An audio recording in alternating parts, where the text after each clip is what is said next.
Une bande riveraine, c'est une végétation naturelle et permanente qui borde un plan d'eau. Elle constitue une zone de transition entre les milieux aquatiques et terrestres. Pourquoi une bande riveraine? L'aménagement et l'entretien de la bande riveraine sont des stratégies qui permettent d'améliorer la qualité de l'eau dans les lacs et les cours d'eau. Dans un bassin versant, la bande riveraine est le dernier filtre dans lequel les eaux issues de ruissellement de surface vont passer avant d'aboutir dans le plan d'eau. Ce filtre permet de réduire et dans certains cas empêcher des problèmes tels que la sédimentation et limite l'érosion des berges en les stabilisant. En effet, les racines vont permettre de retenir le sol, donc plus une bande riveraine est fournie, plus les apports en sédiments vont être retenus par celle-ci.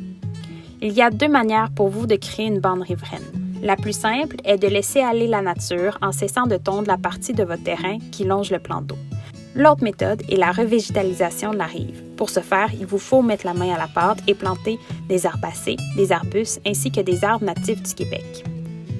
Afin de s'assurer de son efficacité, il est important que cette dernière ait une largeur suffisante conforme à la réglementation de votre municipalité. Voici les grandes étapes pour revégétaliser votre bande riveraine. Il faut tout d'abord faire une bonne planification. Prenez soin de sélectionner des plantes adaptées à votre type de sol et au degré d'ensoleillement.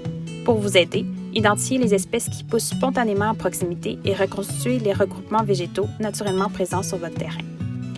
Choisissez des espèces de végétaux indigènes et diversifiés en taille, comme le mérique baumier, la potentille et le rosier. Comment planter? Disposez chaque plant sur son futur emplacement. Ensuite, creusez un trou de dimension plus grande que votre motte à planter, soit 1/3 de plus. Placez le plant bien droit dans le trou. Le haut de la motte doit être au même niveau que le sol existant. Autour de chaque plant, faire un bourrelet de terre. Ceci permettra de garder l'eau de pluie, assurant un arrosage naturel. Pour assurer une meilleure croissance de vos plants, vous pouvez également ajouter un biodisque, puis arroser abondamment en remplissant la cuvette. Voilà, vous avez maintenant une belle bande riveraine. Si vous avez besoin d'un support dans votre démarche, sachez que de nombreux outils sont disponibles. Pour plus d'informations, rendez-vous sur notre site web au www.charlevoixmontmorency.ca.